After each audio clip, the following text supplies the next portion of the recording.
Are you tired of wearing shirts that make you look like an extra stuck in catering? Do you want to step your wrestling swag game up to the next level? Then Women's Wrestling Talk has got you covered. Like literally. Are you for life in pink or black and white? Or maybe you're the EST and people need to respect you accordingly. Want to put some pride in your stride and show off the muscle in your hustle? Then make sure you check out the WWT store. Not now, but right now. Alright? What you waiting for? Head to www talkpodstore.com and don't make me fight you. Shit. This episode of Women's Wrestling Talk has been brought to you by All Caribbean Wrestling. Catch the wave. Go to allcaribbeanwrestling.com to check out all the latest pay-per-views or go on the YouTube page at All Caribbean Wrestling. Also, go and check out their socials on Instagram at All Caribbean Wrestling and on X at All Caribbean WR1. 10, 9, 8, 7, 6, 5, 4, 3, 2, 1. Zero. Women's Wrestling Talk, the #1 women's wrestling network on the planet.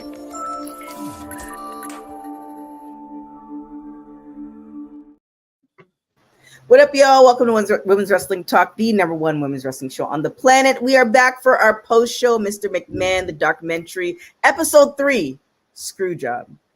Did the councilman just give the solo one? You went like this. That's the Timu Bloodline one. No, this is the Timu Bloodline one. this is me acknowledging my strategy. Solos to cover. This is their one. This is the only thing I was just taken aback for a moment. Sorry, boss lady. Proceed. We'll start with Courtney. What did you think of episode number 3? I'm going to be pretty honest. Well, first off, if anybody tried to say wrestling in regards to kayfabe, Bret Hart will punch you in the face and give you a black eye. Pretty much that's it. But there was a lot of screw jobs, and I will say Vince did not care about women's wrestling at all. Mm-hmm. He didn't, which is very, very sad. Because considering Wendy Richter, who was one of your best females, and the way she got screwed, that kind of really messed it up. So he just really just said, you know what? I don't have nothing to say. I have kind of washed my hands and moved on with that. And it's just kind of like a hindsight. What if there was an early women's revolution with Wendy Richter? Because you had her, you had Sensational Sherry, and that could have at least changed a little bit of the game. And also, the infamous screw job, Montreal. That was the start of Mr. McMahon. We all knew what happened in the screw job, especially with Bret Hart and Shawn Michaels. And that did lead to the character of Mr. McMahon. And we also got to see a little bit of WCW. That was really the start of the Monday Night Wars. So there was a lot of ground to cover, but it did leave a lot of questions than answers because we never got to see more of Vince's side, not the business side, but like him along with kind of like his kids' reaction, because I know Steph and Shane talked a little bit about it, but it just would have been nice that he cared more from his kids, and also Linda's reaction too, because I didn't hear much of her reaction when they were on trial. Like and even the aftermath of the steroid trial. So here's the question before we go to Honey, as far as episode 3, what we can look forward to for the other episodes. Do we hear a lot, or other than one sentences from Shane, Stephanie, and Linda at all? Like, do we actually hear? I mean, okay, all right. Well, Honey, what did you think of episode number 3? It's funny you mention it because you guys did the same thing last night. The next episode is called Family Business, and it's all about them. So they will definitely dive in to the family aspect of it. Maybe not as personal as we think it is. It's just more so the business side and how they got involved. This episode, man, I knew even going into watching it, judging by the titles, I was like, okay, well, I know what this is going to be about. So, I mean, Screwjob, you only think a couple of things, not only when Vince got screwed by Hogan and Scott Hall and Kevin Nash, the way they jumped ship, even Lex Luger. They talk about Wendy Richter, of course, and the fabulous Moolah, taking advantage of an opportunity to, instead of leading for a new women's evolution, you want to just stick with the old and tired. And then of course the Montreal Screwjob, which is the classic Screwjob, which we all know. And it's just a lot of it's still a lot of things that we've seen already, but there's just little minor details that is like a different kind of look to it. But I thought this episode, I think this episode is pretty straightforward. Vince, man, if you look up the term zero fucks in a dictionary, there's a picture of Vince right next to it, and part of my friend. But yeah, he just did what was best for business. He knew that stirring the pot and fanning the flames with Sean and Brett was going to eventually lead to some kind of trouble, because Sean was definitely a troublemaker at the time, and Brett was no nonsense. Brett didn't take no shit from anybody, and I respect that. I feel like we should have seen. I feel like I wanted to see a little bit more of the details as to why they felt Brett wasn't the guy. I wanted to see, receipts. I mean, they did kind of show like the stock of WWE at the time while he was champion. I get it. But it just seemed so much bigger to me, I guess, when I was younger at the time, because Brett was the hero look. You know what I'm saying? When his music hit and people would pop, they would go crazy. I witnessed it a few times, but it's just like, I wish I really could have said, like, I want to know how you came to the conclusion that it was a bad business move to make Brett the guy instead of trying to possibly help him, boost it back up, or finding different ways to actually push him into a better route to make the business better. But you got to listen to the fans. At the time, Sean was becoming that dude, and he was the pretty boy. He was just edgier. He just was flamboyant. He was larger than life, and he was super athletic, and not to mention very rebellious. But this episode was pretty good, and the next one, like, I feel like it does get better with everyone. And I was wrong. The next episode is called Attitude. The fifth one is Family Business, so that's where we see more of Shane, Linda, Steph, and all that. And Councilman, what did you think of episode 3? Go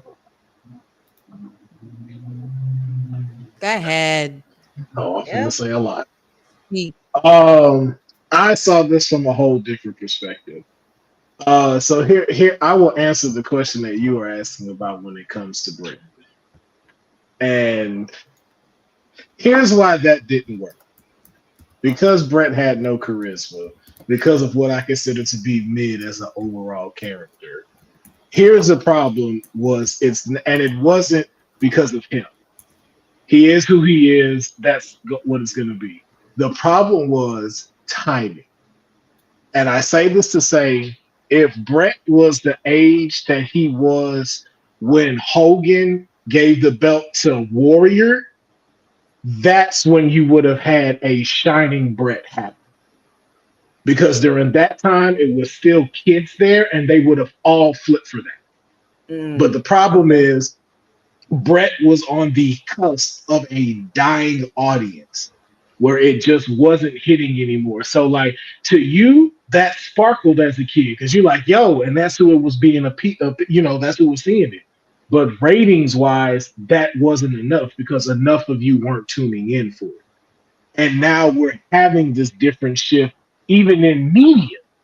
It's more pointed to Sean's personality. Jerry Springer, you're watching WCW, and then too, and again, this is another thing to like, not to, for Brett, but you're now going against Hogan during a time of something we thought we'd never see.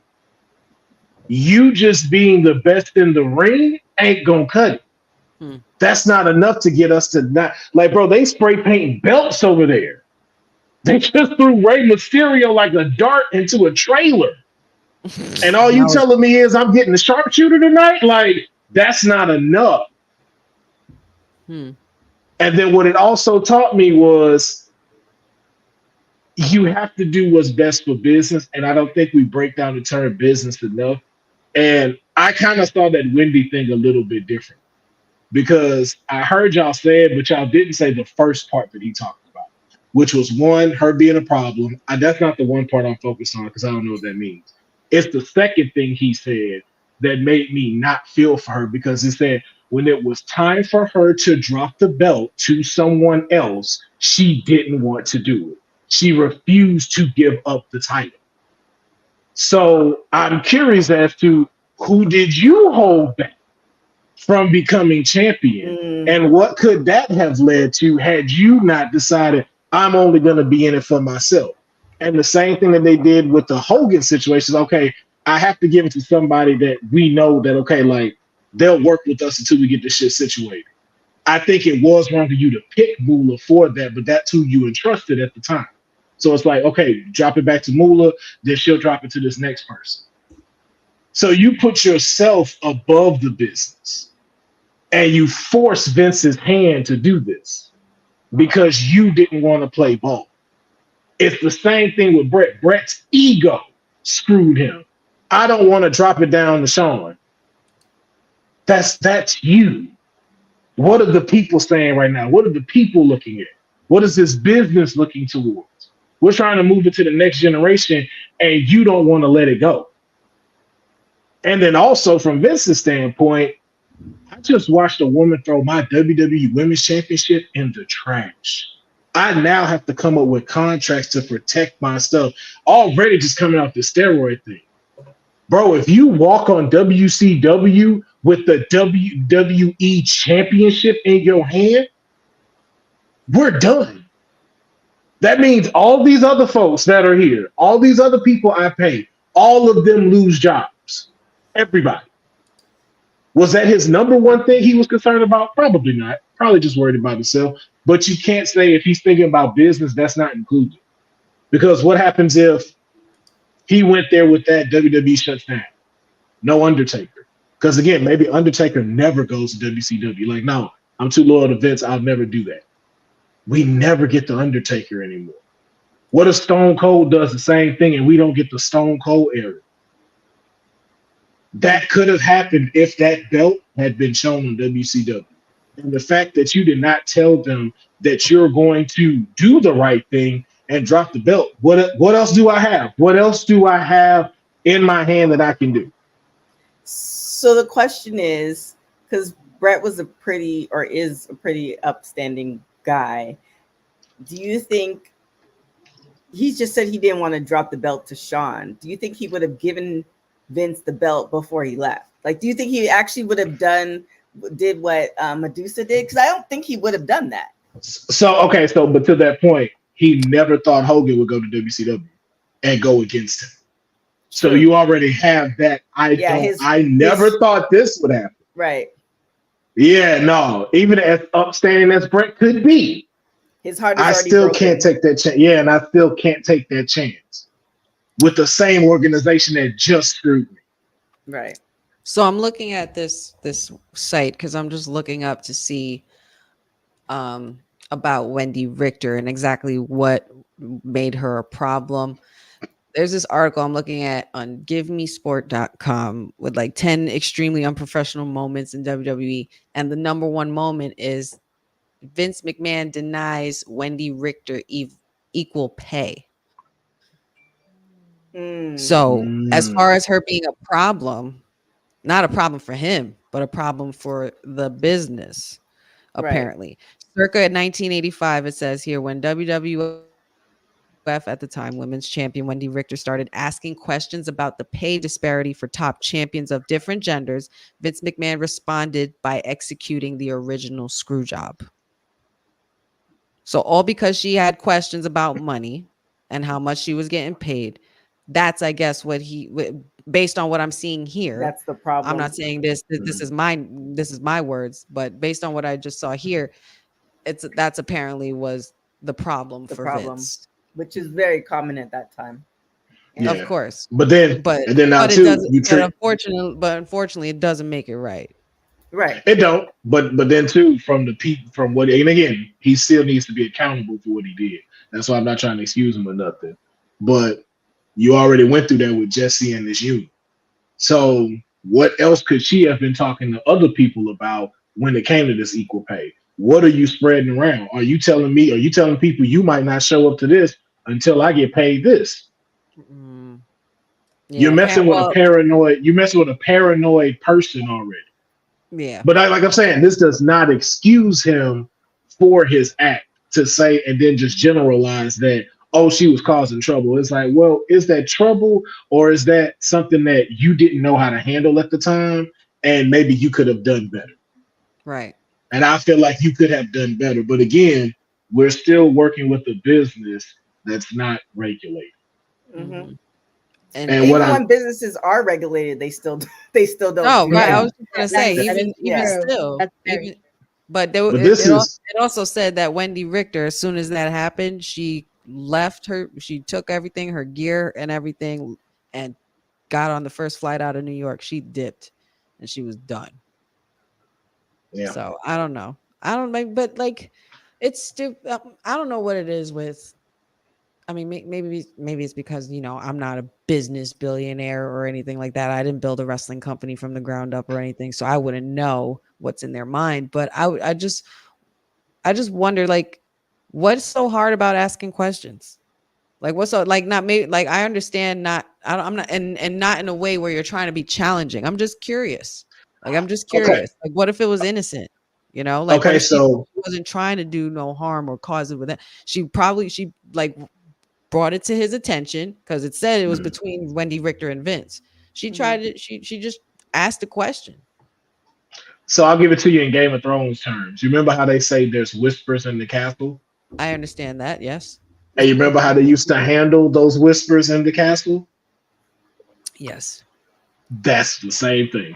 That's why. So not necessarily her intentions of not causing trouble, but who's to say someone else wasn't told this conversation who does have bad intentions? And then that starts the catalyst of catastrophe for what Vince has coming up.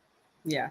I think going back to what Will said too, the fact that he's experienced all these things like the union, the steroid, all the trials, the trial, FBI, all that stuff, that's going to make you very wary, because think about it. So think of, you put your blood, sweat, and tears, even though it's by scrupulous manners to get WWF to where it is at that point. Mm-hmm. You are now at the top of the hill. You are now the number one. You are the monopoly of it all. And these little things are slowly chipping away to make you kind of like, I can't lose this. Like, what am I going to do? Like, so now you're paranoid. So anybody who says anything, and it could have been the best intention, like, hey, I want more money. But that time, that era, as far as women, it's like, wait, this is not even what we do. Why is she asking these questions? And now the person, like, even Sai, I think definitely have to go back and see when Vince was talking about Hulk Hogan leaving. Like, there is like little cracks, little chinks where it's just like, man, I didn't think that was gonna, like, we came up together. So now it's just like, you don't trust nobody. Because you don't know if the person who's closest to you in business has now turned their back and went to the competition. Not even turned their back and just went, look, I'm just like, give me a beat. I'm coming back. I'm gonna go and do more films. You go to the competition. Like, think of your best friend. That's your road dog. You've been together for 20 years. Yeah. Doing all time, and then all of a sudden she hang out with the chick down the block that you haven't been fucking with. Like, wait. And then add insult to injury, you could be going to jail for the next 20 years and you hear he about to testify against you? Like, you gonna snitch on me in court? And even though Hulk Hogan did come back and told the truth on trial, leading up to that moment where you really didn't know what he was gonna say. You did not know. that you're not trusting. You don't because now that makes you vulnerable. Yeah. And now it's kind of like how we've all said it in different ways, where we don't really get to see Vince McMahon, the real person. Like if you take episode 1, his childhood, then how his dad treated him when he first met his dad, and it's life. I think and y'all correct me if I'm wrong. During life we experience different things where it's just like, damn, like I thought I could trust this person, whatever. You get to this point where now it's millions of dollars on the line, you'll be like, nah, I'm good. We shutting this heart thing down. It's my day one. Not even he left it and now he's in court. We good. Yeah. That's what I'm just like, yo. I'm good at this feeling thing. We shutting this heart thing down. Yeah, it's like, yo, this business at the end of the day, I got families to protect. My family is the most important in me, but it's like, yo, Bruce Pritchard got a family. Undertaker got a family. This is going to ruin us. And you are telling me you don't want to play ball because you don't want to let Sean pin you? That's the most egotistical shit you could say at that point in time. And you knew it was happening. That's the other reason why I'm just like, you know this is going on. You know this is happening. I understand why he would feel that way, though, because Brett was a by-the-book guy. You know, not saying he was the greatest guy, because obviously he had his demons as well. He had things he was dealing with. He had a family as well. He came from a very big family. We all know how big the Hart family was and is. But I understand why he would feel that way, because you were the workhorse. You gave 100%. You worked every day throughout the year. You didn't complain. You worked your ass off. If you wanted you in a tag team, you were put in a tag team, and you were fine with that because you were working with your family. Then you were solo. All of that stuff. Sean, I could understand from Brett's standpoint or from his perspective how he could see that Sean was just handed everything just because he was a dick and he didn't care and he pushed that limit and he would rebel. And that would make you feel a kind of way. So I wouldn't have, if I was Brett in that situation, not knowing what Sean was going through. That's me. I said Gotham. My bad. No, it's okay. Knowing all the things that Sean had done or was doing, or how he was acting backstage, and if he was a dick, you know what I'm saying? Like, I wouldn't have trusted him either. And if you can't trust somebody, you can't work with them. It's not going to look good at all. Because imagine not trusting somebody. The first thing you have to do, and Triple H has said this many times, the first thing you have to do when you're in the ring is protect your opponent, no matter what. But Brett didn't like him. So I'm sure he didn't give a shit about protecting Sean. You know what I mean? I'll give Brett more credibility than that. I do believe that, even with him telling him of how to put the sharpshooter on, as much as you can hate that. I've heard Brett said that. My one thing is I don't trust you with doing the same that I would do for you. So like, yeah, if you slip on something, I am going to make sure I protect you. What I don't trust is that you're going to do the same for me. Right. And I believed in Brett with that. I believe Brett wouldn't have screwed nobody over and hurt them intentionally. He might throw some stiff shots or anything, but I don't think he'd hurt anyone. And if I'm not mistaken, Brett has openly said before, I'm not sure what episode or what biography or documentary it was, but Brett has said before that Sean came up to him one day and was like, it was something that they had like an exchange, and Brett was like, if you need anything, I got your back, or anything like that, or whatever. And Sean straight up said, well, just know that I won't do the same for you. Oh, I think that's the A&E biography. Right. Yeah. So that, having that kind of exchange, that's probably what really made Brett like tip over and was like, I don't fuck with you at all. And I get that. But and I'm not sitting here saying Sean was right, because he was no angel. But then again, Brett wasn't either. And Brett didn't want to do business, and that's what really ended up messing him up, his reputation up in the end. Yeah. But I would feel hurt too if I'd given years and years of my life, my body, my blood, sweat, and tears. Not that it's not like, and it sucks because Brett was I would say Brett got the shit end of the stick either way, because when he went to WCW, it got no better. It just got worse. And then put him in the ring with Goldberg, it's over. Man. Brett's story about Goldberg. Yeah, it's not funny. but Bill that Goldberg. y'all, Bill you have to, Goldberg. yeah, Yeah. y'all have to watch the biography from both of them because Yeah. they both talk about each other on both biographies Mhm. on A&E, and it's It is wild. But Yeah. I think with Brett, the kind of same thing what Will was saying, it was just kind of one of those. It was just it was almost like the wrong era. Yeah. It was the wrong time. He was a couple years like it was just off by a couple. It was just off by a couple years. If Mhm. Brett, I would say Brett's timing would have been perfect, probably for like just at the start of the ruthless aggression era, like when Vince had them all in the ring and was like, "Who's gonna step up?" Brett would have been that guy because he would have also been a vet by then, like a bigger vet than he already was. But it would have worked out a little better for him, I think. He couldn't compete. You can't compete with D-Generation X and raunchiness and edginess because that's what was working at the time. Yeah, it wasn't about that. But that's why I say the Ultimate Warrior's time. Like if you'd have replaced him with Brett during that time and Hogan lost to Brett, that would have skyrocketed because then wrestling would have pivoted to where it's like, okay, not to call him the common man because I know that still kind of sits to mid, but it's like now it's like it's no longer that larger than life character that's like a superhero. We're now back to a guy that we can look up to like, yo, that dude's one of us. Like that's something I could strive to right there. Like I could strive to a Brett right there during that time, but he came off at the end. But I also too remember watching the Monday Night War documentary, and I remember like Vince said it, Vince Russo has said it. What's the other one that's on Dark Side of the Ring? The one that can't stand Vince Russo. Jim Cornette. Jim Cornette. All of them said that they presented several scenarios to Brett of how they could roll this out to where the title would be dropped. And Brett accepted none of them.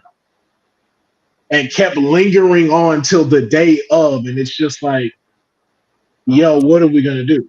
Like he won't agree to this. He doesn't like this one. He doesn't like that one. So it's like from a business standpoint, it's like, okay, bro, like I know I can't pay you no more like I used to, and we can get that. I'm trying to give you a way out since you say you don't want to lose to Sean. They even one was like, yo, you win, and then on the next day at Raw, you would just drop the belt. He didn't want to do that. So then it's just like, okay, bro. So like, where did you leave them choice to not do this? Right. Like you're basically wanting them to put probably like $1 million company on your morals. You asking a lot from a whole company to put like, oh, just trust me and I'll do the right thing. Yeah. And how realistic is that? I get it. I do get it. Trust me, I understand. It was one of the many confusing things in my life where I was like, I don't even know who to root for anymore. Both my heroes are going at it. What do I do? That's why I call him mid. He let y'all down. Because you could have, because really, like she said, you could have given them something. Like, had you just like really decided, like, okay, you know what? I'm gonna stick around. We're gonna do something right. We're gonna make this happen. Because even too, I do believe Brett could have got it to where you could have been competing against DX because you'd have had the Hart Foundation, and then Owen would have really been on his stuff, along with British Bulldog. Like y'all could have been a competing factor, pink versus green. But you let your ego get in the way. Well, there's a lot of egos flying around at that time. It just you can't. I think if Vince trusted Brett and Brett trusted Vince, and then Brett trusted Sean, then I think it's kind of one of those things where the good thing and interesting thing about this documentary is that, like you were saying, honey, that you could take so many different things. Like, say if they all trusted each other, not necessarily on a friend level, but just on a business level. Like your word is your bond. And then things would have probably ended a lot differently. Like the Screwjob wouldn't even existed, right? Yeah. But it's just kind of like that would have been what. But then that kind of shifted into the era of the Vince McMahon that we got after that. So then where is WWE now? You know what I'm saying? So it's just kind of Yeah. like, So we all blaming the wrong person. We need to be blaming Hogan punk ass. This is all your fault. We would not have the screw job had you not with the WCW, you snitch bitch. This is your fault. but Hogan. here's the thing. So with Hogan, right? If Hogan never went, Vince didn't have the I'm going to shut my heart to the world moment. Mhm. And then we would have got something different too. Mhm. We probably wouldn't have even had a screw job. We wouldn't We have wouldn't have had no screw job. We would have We no still- screw job. Like, I think you'd still would have played out into the Attitude Era because they looked to what was going on in the world, and so I think that still could have shifted. Like, imagine watching Hogan go heel at home. That you like Bash at the Beach was something, but imagine if he was at like Judgment Day. And he did that, or Survivor Series, and it's like, no, matter of fact, SummerSlam, and he turns heel. And then who was there at the time? Like Brett Michaels was there. I would have put Hogan to turn heel at WrestleMania, the same But do event you he think actually that held would've- big up. Do you think they would have let Hogan turn heel though? Because it didn't No. seem like Vince was about that. Probably So- not. Well, no. But he actually said when he happened, he was like, that was very impressive. So I think Right. by the time we could have gotten around to that, because it's like, if you can imagine that it'll work, I could see him trying it. See, but that's the thing. I think what made, because if you remember in episode 2 where Hogan went to do the movie, so now say he comes back and he's trying to convince Vince to say, I want to turn heel. Vince is saying, no, we need to keep you babyface because babyface is what makes the money on merchandise and stuff like that. Hogan says, all right, y'all wait. I'm going to go back to movies. And he finds a TV show that works for him. We might not even get Hogan. Or if Hogan does come back, it's not the Hogan that, you know what I'm saying? Like there's NWO wouldn't be around. Like there's so many different. But also to that point of what you're saying, if we in 97, we're already transitioning. And Vince needs something that's going to make this jump and change. Him turning heel would have been the best storyline to work that, to go like, okay, this is how we move into the new era. Hogan goes heel. All right. All right. So I'll give all of you guys a hypothetical and you each can answer. How about this? Hogan doesn't leave. Mm-hmm. Hogan stays. Vince decides to make a little change and try out the fact that Hogan turns heel. Who's your baby face when he's heel? Who you putting against Hogan to be the baby face to take the heel down? The ultimate baby face turned heel. Who you getting to take him down? Who was the hottest during that time in WWE? When Hogan was in WCW? Mm-hmm. When the NWO and everything happened? Right before the NWO, right at Bash at the Beach. Who was top? Who was at the top? Undertaker. Would this be where we would use Brett? This is where Brett comes into play. This is where Brett now comes into play. And so Brett would have had a whole different career, like Yes. in a good way.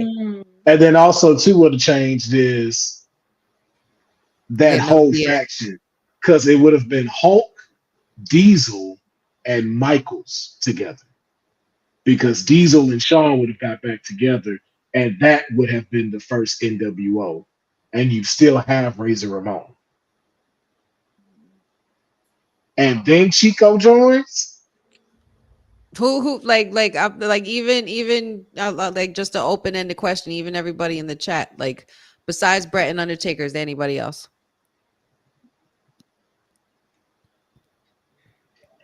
That's crazy. That's crazy to me. That's so crazy to me. And without all of that, you don't get DX, you don't get Stone Cold, you don't get The Rock. So I think you do get Stone Cold and The Rock, because then now you have to start, because with Vince, what Vince did better than Eric was he consistently produced superstars. So he would have created superstars of, okay, who do I need to start now being able to go against this faction? But they so when I'm ready. but they wouldn't be who they are now. No, we don't know that. That's the thing. That may have changed into something even bigger. Like Rocky may not have needed to go to the nation. And Rocky could have, because Rocky would have still found Rock no matter what. Stone Cold was already Stone Cold. So now you got Stone Cold talking crap to Hogan. If you think Hogan's a piece of trash, give me a hell yeah. That would have blew up. Mhm. Now you got him, you got Brett, you got Rock joining you. Now you got Hunter into the mix. Like Hunter becomes Triple H without DX, or even two. He starts DX without Shawn. And now you got China, Road Dogg, Billy Gunn. You have all of them already, and X-Pac. And they thinking that y'all finna join the NWO. Like, nah, bro, we finna start our own shit. Well, technically, if Shawn is still thinking hypothetical, and Michelle, to answer your question, the question is, if Hogan stayed in WWE and Vince turned him heel, who are you putting against him to be your babyface? That's the question. If you have Shawn, so we're talking in the hypothetical multi-universe of WWE, if this were to Thanos snap and happen, Shawn you said Shawn would be part of NWO, right? Hogan, I think so. and Nash, Yeah. right? Yeah. You wouldn't get D-Generation X with Shawn and China. You wouldn't even find China because technically Triple H and Shawn found her. It was like a kind of like a happy accident. They found her in a hotel lobby. I mean, but you would have never gotten a ninth wonder of the world. You would still get that because they would have still been the clique outside of that, and they still would have been torn together. So that could have still possibly happened. It just would have been worked different. There are way too many. This is like mind-blowing. There's way too many names. But what's very funny about it is that's what it was crazy when Professor didn't want to give it away, but finding out the fact that Dusty was the first choice and not Hogan. Imagine how different things would be. Cody wouldn't even have a story to finish right now. He'd be Randy Orton, if anything. I'm gonna be honest though. Position. I'm gonna be honest though. Wrestling wouldn't have succeeded if Dusty had been the one chosen. You mean succeeded mainstream or succeeded? Like, what do you mean by succeeded? Mainstream as it did. Yeah. As the more that I've watched these 3 episodes and you watch Hogan, it's like, yo, Hogan was a spectacle to see. Dusty is a great us with a personality, but he wasn't a spectacle. Like when Hogan walked in the room, you were like, yo, what am I interviewing today? That was Hogan. Hogan was a yeah, go ahead, my bad. No, you finish what you were gonna say. Oh, yeah, I was just like, Hogan didn't look real. He looked like something straight out of a movie. Right. And then I necessarily agree with that. Also, if you think about it too, you know, we're at 13% minorities right now. We were probably a little less than that back in that era. And people typically people who are non-melanated typically buy stuff that looks like them. So on a merchandising way, like ticket sales and stuff like that. And then also if you look at economic, where everybody was economically, racially. I don't necessarily like if you think about it, how many people are buying tickets? Like, so honey, you went to a lot of shows when you were younger, right? How many minorities were in the building? Actually, you could think about it today. Like, I mean, there's a lot more now. Obviously, there's a lot more, but there's so not much more now. But it wasn't much more, but still not like we going to a rap concert. You know what I'm saying? Yeah, like, there was definitely a difference. But I'm just saying, like with Dusty, that would have changed. Number one. Number two, with Dusty, I'm gonna need us to go and look back at some old tapes of Dusty when he would enter the building. That man was this damn close to being a Hogan level. But again, you had believed that he was the guy. It was only because Dusty didn't believe that he was the guy that he didn't become the guy. But even look how you just put it. But look how you just put it to them in there. So would it be the same effect to folks who aren't fans that they're trying to get into the arena. Yeah. That's where So the Hogan question shines. is, like, for instance, right. So I went to shout to Ariane. She had her Pound Town Wrestling in West Hollywood in February, right? So I was there helping. I think it was November. I don't know. I was there, and the majority of the people were not wrestling fans. Okay, I thought it was just. I know. Yeah. So we're not gonna talk about the name. Oh yeah. People shout to Pound Town Wrestling. Check it out. Anyways, the people there were not wrestling. The majority of people there were not wrestling fans. People were still talking about Hogan in China in the audience, right?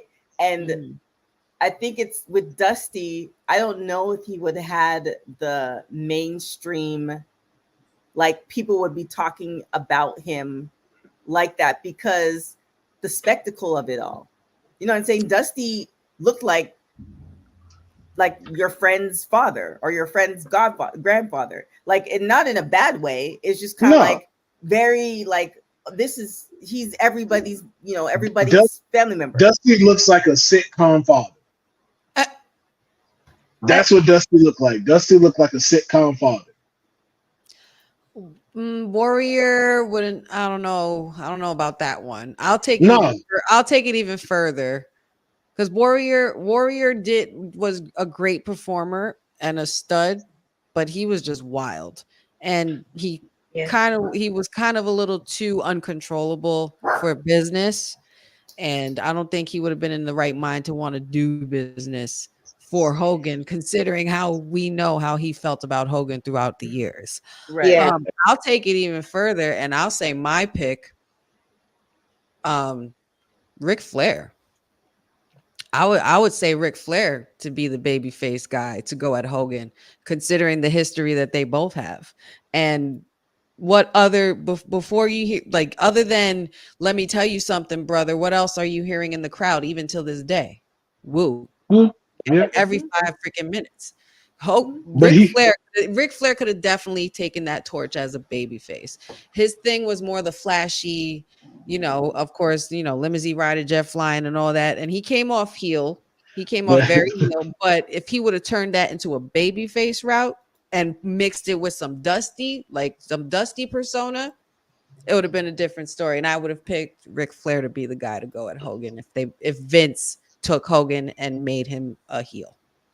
But that's the then that's the thing of how you'd have to spin it, right? Because it's like, to this day, he went out as the dirtiest player in the game. Like, that was his moniker. Yes. So it's like, how do you scrub that clean? But that would have been a great polar opposite of the two, to your point. Like, so now the dirtiest player in the game is John Cena now? Like, dang, that's who he is now?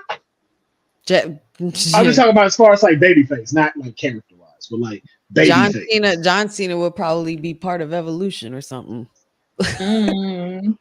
Yeah, that's crazy though. To the fact of it really is just timing, because even in this scenario, Brett still falls under to third place. None of us look to put him in number one. I don't understand it, but I understand it. I understand it, but I don't understand it. And Sean was a lot more appealing, of course, because the ladies loved him. Ladies wanted him, men wanted to be him. And when you have that kind of, when you have that status in business or in entertainment, you got the goods. Yeah. And it didn't help. Like, yes, of course he was a dick, but it didn't help that he was probably one of the most gifted athletes as well, because it's like you can't tell this man anything. You can't tell him anything.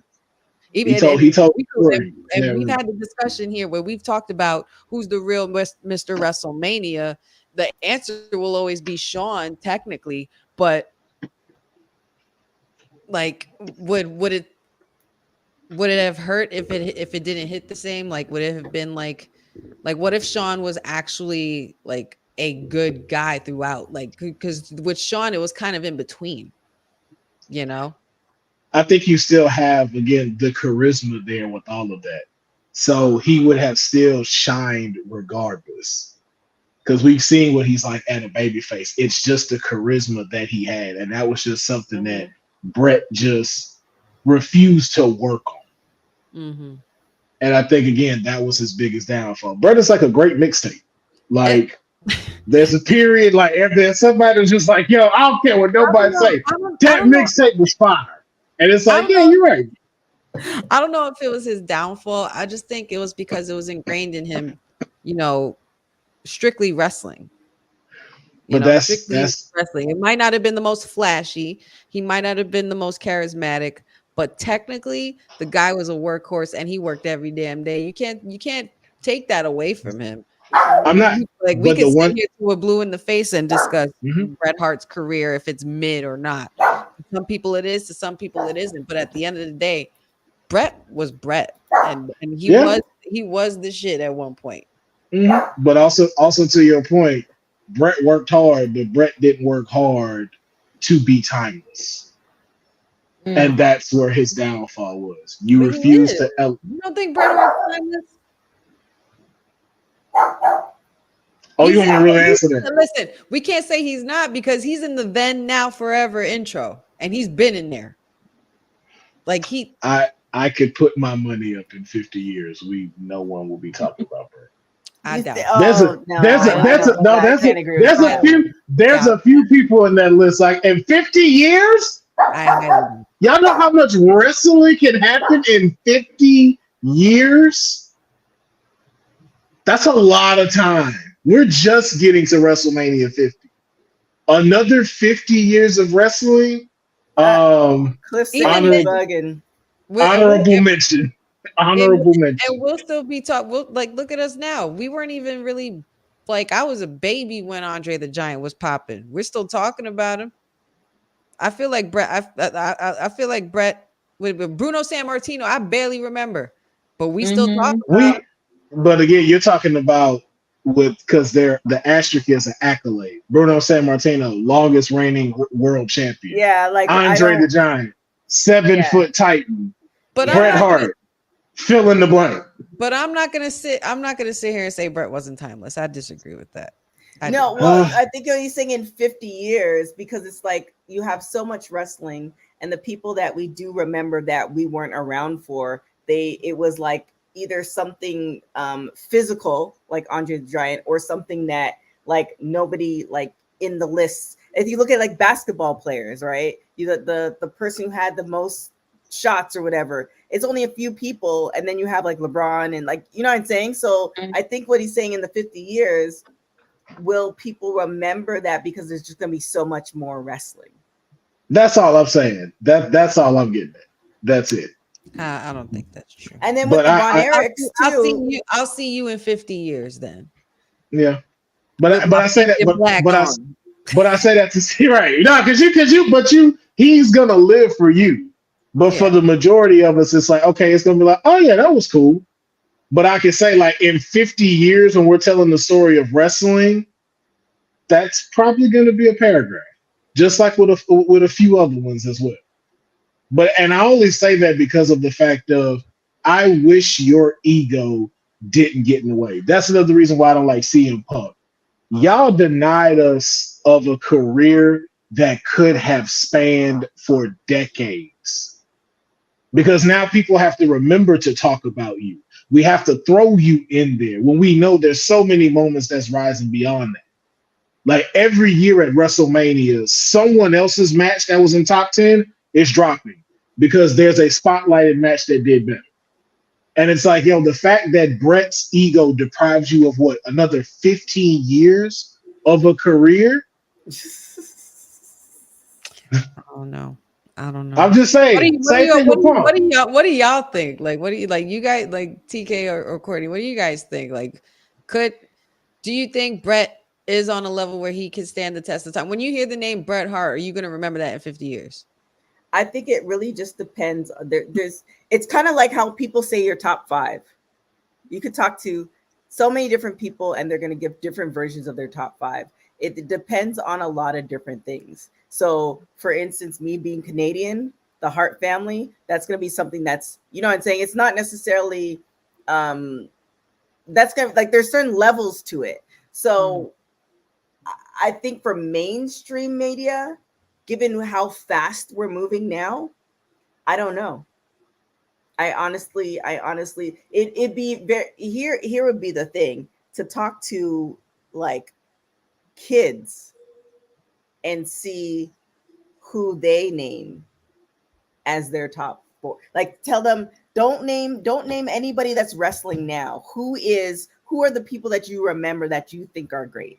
Well, And by that now would be they're gonna say guys like Cena, Eddie Guerrero, Rey well, Mysterio, and Randy. here's the thing, right? They're gonna grow up and they're gonna have those memories, and then they're gonna pass those down to their kids and their kids. Like think about history, right? The people who've made so many different impacts on history, right? Some of them we don't even know about because they just get lost in the sauce. Mm-hmm. So I think it's kind of what Will's saying, and I kind of agree with him because you think of any sports thing, it's like what great thing numbers wise have you done, or what something physically wise that we can remember that nobody else has thus far.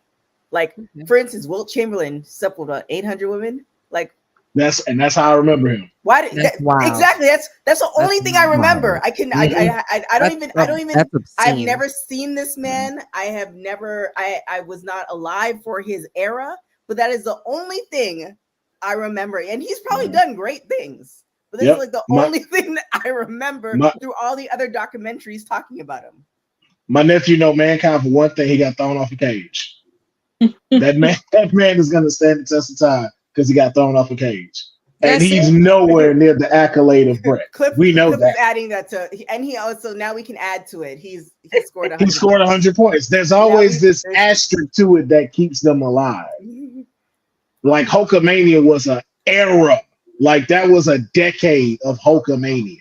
So I get what you're saying. You guys, Brett was a great, as far as World Wrestling Federation, fine. Brett was a great wrestler. Right. But World Wrestling Entertainment, Brett wasn't really sports entertainment. I get what you guys are saying. But Brett was like, you had to be there. I still believe a lot of us will be talking about Brett. Oh, because it's a group of y'all. It's a, you know what he is, and this is not a disrespect. Brett is a cult classic in movie terms. Brett is a cult classic. Okay. That's what I would put Brett as. Brett is a cult classic. If you were there, there's no way you didn't get swept up by the impact. I still want pink shades to this day. So you're saying Brett is Bob Backlund? No. Bob Backlund is PBS. Okay. No, I'm not. No. I talk shit about Brett, but I never put Brett down there. No, he ain't still.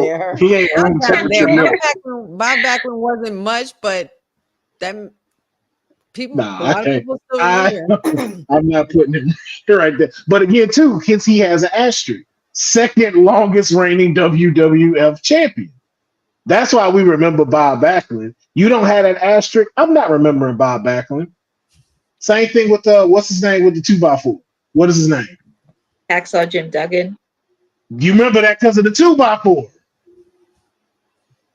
I remember Bob Backlund because the one thing I remember about Bob Backlund is that damn chicken wing. But you're a diehard wrestling fan. And so the unfortunate thing is it's starting to become a point where that's now the minority and not the majority. Because it's become worldwide. I mean, I feel like I said, I feel like, and that's where it, you got to draw the line. But Brett was iconic to me, dude. It's because and you said the key words to you. It's not even a disrespectful thing. It's not. You know why? How I learned this lesson when I started my company Center in. We spelt it we spelt center how you would spell it in Canada, and the lady was like, "Well, why? Like, who are you marketing to?" And it's like, "Well, people around me." Well, they don't spell it like that. So unless you're buying all your own products, then like that's and that y'all know. You watch WWT, I'm terrible analogies, but you kind of get what I'm saying. Yeah, gotta get what I'm saying. It's to you. Like, okay, this person was. I could name great track folks that were like really iconic to me, but I bet you if I list some of those names, it'd be like, did they win gold? Did they do this? Mhm. Did they do that? Like it doesn't equate. I can name really great CrossFit athletes. Like before I even knew Bianca was a thing, when I saw her doing CrossFit, you'll be like, who the, you know Like what I'm saying? So one of my favorite wrestlers is Ken Shamrock. No one's talking about Ken Shamrock. I have a funny story about him. You see your face. Your face. Do you see your face? You think he was a Well, wrestler? that's one of my top. So like, because I came in during the Attitude Era. So when I saw Ken Shamrock, I was like, Ken Shamrock just looked like something out of a Marvel comic book to me. And he wouldn't fight like a wrestler. Like, yo, this dude is fighting. This dude kicking y'all ass. That's why when him and Steve Blackwell went at it, because again, I was into martial arts. You had Jean-Claude Van Damme. You had all these action movies. Like Ken Shamrock looked like an action star. So that's why I was like, yo, but He like, looked like an acting star, but was he really a good wrestler? no, he was not. That's why you're not going to see. But he said the key word to him. To him. But if you say we're going to make the top 10 wrestlers, let's get our nominations, I'm not mentioning Kim Shamrock. I would hope At all. not. No. And this is no offense or disrespect to Kim Shamrock.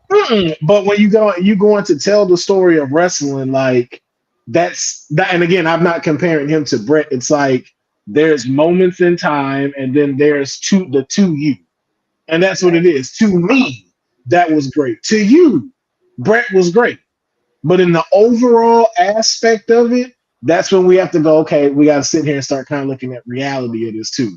For me, there's no argument of kinship. You could take it out of wrestling and take it into music. Real quick before we wrap this up. So I've been listening to Eve's biography, right? And the thing she's talking about, I'm like, oh dang, she's done a lot. If you're gonna talk about the top 5 women in hip hop, is Eve even in the list? Even on the list? She was for me at one time. I'm not gonna lie, and that was, but she was always number 5 even then. Like, because Eve got some hits. So that's like, yo, Eve got some hits. She does. Eve got hits. See, but now you got Nicki Minaj. Now you got Cardi B. You got. Nah, I'm not putting them. I'm not putting them in my top. No. Putting them in my top. I'm going old school. I'm going old school. No, wait the heck. I don't know if I'm putting them in my top. Maybe Nikki will make it. Maybe Nikki will make it. Nikki, and there's no disrespect to Cardi, but Cardi, you got 1 platinum album, and I love you and I respect you and you're from the Bronx. I get it, but you're not gonna sit here and not mention Queen Latifah. You know, the real Roxanne. You're not gonna mention MC Light. MC Light. Hello. You're not gonna mention Money Love, who was with Queen Latifah, and not to mention she was one of the first women from the UK to be nominated for a Grammy. And then who else? Maybe Nikki will make that. Maybe, but I don't know if I can say definitely. I'm just glad neither one of y'all said Lauryn Hill, because I was like, I don't think she's top 5. Lauren, I'm sorry, but she makes Lauren a lot had of one people's. album. She makes Lauren a lot had of one people's album. list too. She do. I kind of would have put her there though. But Missy, there you go, Missy. There we go. That's more in the category I should have been naming right there. Missy Elliott during that time. Yeah. And I think Michelle's trying to spell Aaliyah, but Aaliyah wasn't really hip hop. Nah, she was R&B. She was hip hop R&B mixture. Yeah. But so again, it's all up for interpretation. As far as mainstream media, at the time, what she was, and we're talking about Eve, what she was getting, it was great positioning. But we were to look at now and talk to any person who's just into music, not necessarily all the way into hip hop, just into music, she wouldn't even be part of the conversation. Honorable mentions: Salt and Pepper. Yep. Even Lisa Lopez. Lady of Rage. Yep. Lady of Rage. Shout out to you. See, we're young, but we were not that young. We know our shit around here. But yeah, so, this was a good little debate though. I like it. Like I said, with that being said, it's just like it really is dependent. I feel like And also to your point, honey, it will be up to WWE and the powers that be to keep the names, because where we are right now as far as social media and all the entities, the A&E biographies and stuff, like it'll be up to the platform to keep the names relative.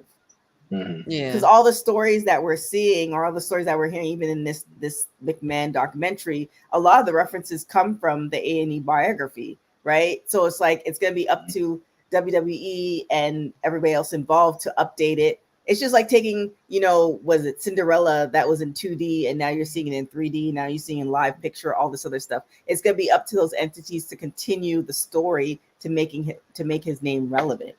So, and I will say, y'all do on that list.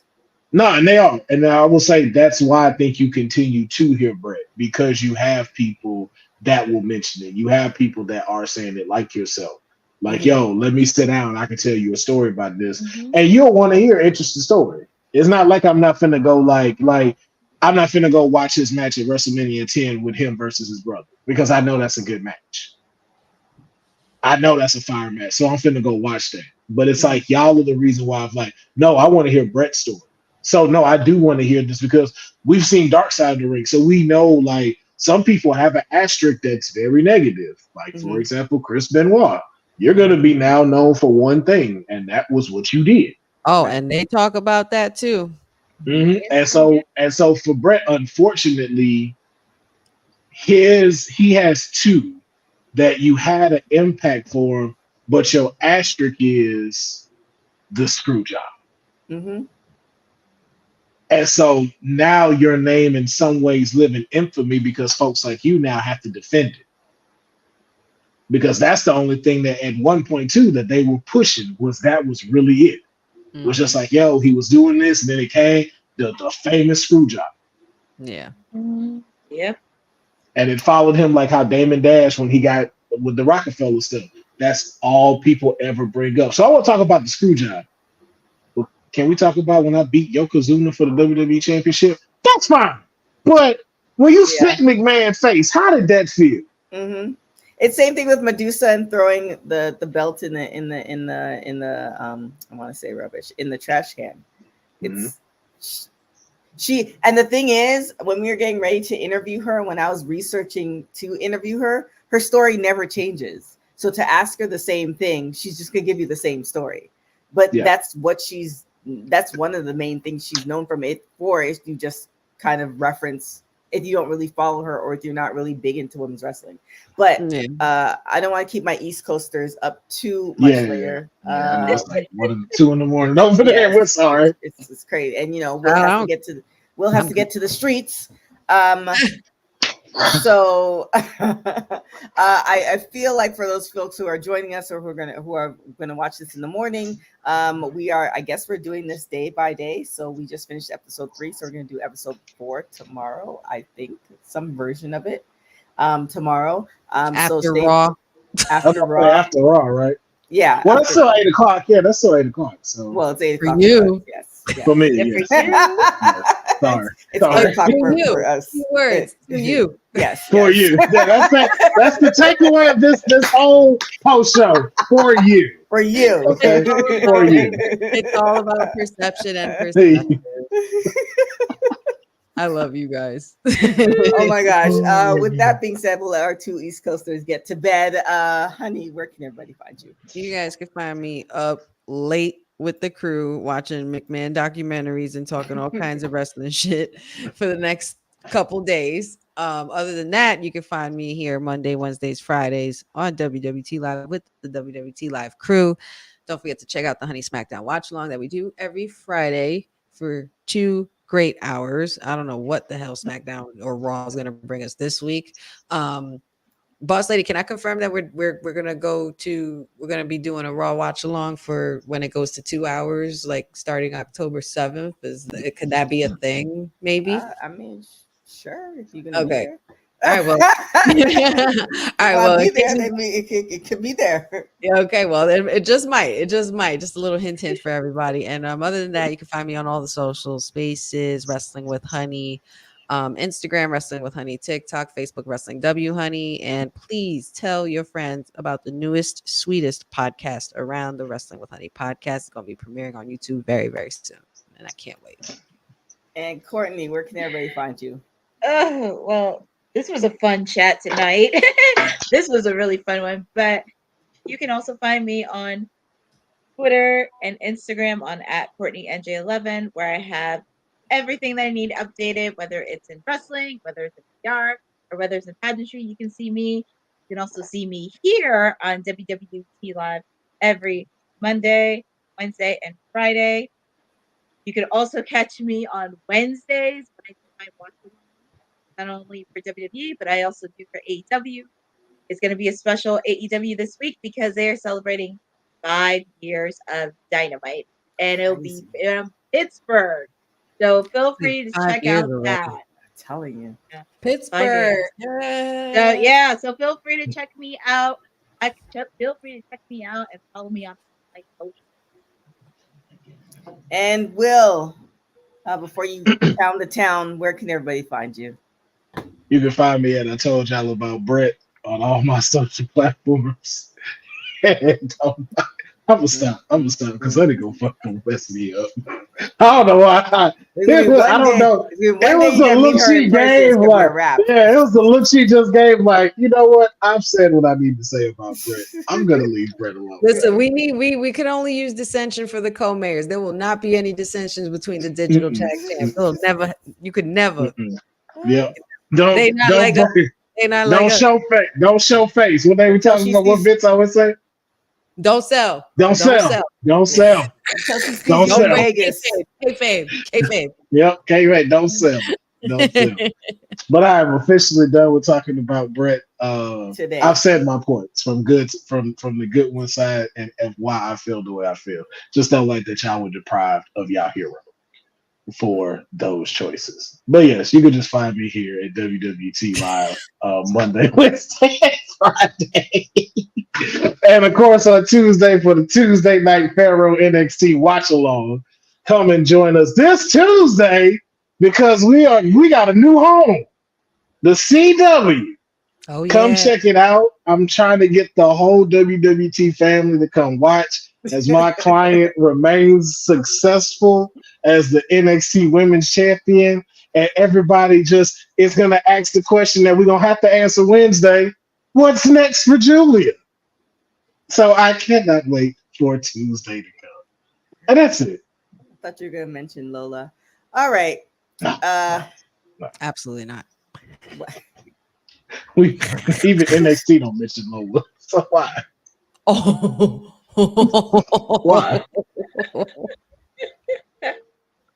Don't call that out late, please. I don't want late night said. You're like, what was said? Late night said. Late night said. Remember that one for tomorrow. Or hashtag that in the chat, so he'll have to get an intro. Get an intro like sift through the 3 late hours. Night said. Yeah, y'all who are watching. Put his face on Jay Leno or somebody's face, God. like imposed on the talk show or Jimmy Fallon, or like a late night radio DJ. And then add says about to pound the town. But with that being said, y'all, thanks for watching. My name is tktrinidad. You can follow me everywhere at tktrinidad. Thank you for watching Women's Wrestling Talk. You can check us out primarily all our social media, WWTalkpod. And definitely check out our website at www.talkpod.com. We have a lot of articles that are dropping on everything.